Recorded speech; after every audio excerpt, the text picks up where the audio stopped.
नाशिक जिल्ह्यात 2026-2027 मध्ये आगामी सिंहस्थ कुंभमेळा संपन्न होणार आहे। त्या दृष्टीने या महापर्वाच्या यशस्वीतेसाठी सर्व यंत्रणांनी सूत्रबद्ध नियोजन करावे अशा सूचना विभागीय आयुक्त डॉक्टर प्रवीण गेडाम यांनी सर्व उपस्थित अधिकाऱ्यांना दिल्या।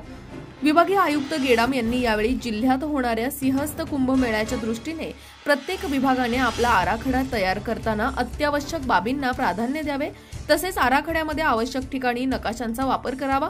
त्याचप्रमाणे आराखड्यानुसार अंदाजित निधीची मागणी करताना त्यात समाविष्ट बाबींचा स्पष्ट व सविस्तर उल्लेख असणे गरजेचे आहे।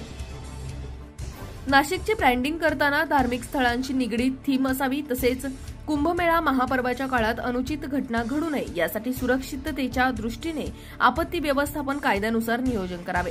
आराखडा तयार करताना कामांची पुनरावृत्ती होऊ नये यासाठी संबंधित सर्व यंत्रणांनी समन्वयाने नियोजन करावे, जेणेकरून एकसारख्या कामांवर निधीचा अपव्यय होणार नाही, याबाबत दक्षता घेण्यात यावी।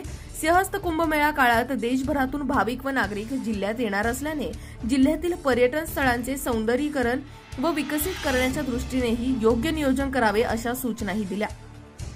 यावेळी जिल्हाधिकारी जलज शर्मा, उपायुक्त महसूल राणी ताटे, सार्वजनिक बांधकाम विभागाच्या अधीक्षक अभियंता अरुंधती शर्मा, जलसंपदा विभागाच्या कार्यकारी अभियंता सोनल शहाणे, नाशिक एमटीडीसीच्या उपसंचालक मधुमती सरदेसाई, नाशिक महानगरपालिकेचे अतिरिक्त आयुक्त प्रदीप चौधरी, त्र्यंबकेश्वर नगर परिषदेच्या मुख्याधिकारी श्रेया देवचक्के, निवासी उपजिल्हाधिकारी राजेंद्र वाघ यांच्यासह सर्व संबंधित विभागांचे विभाग प्रमुख उपस्थित होते।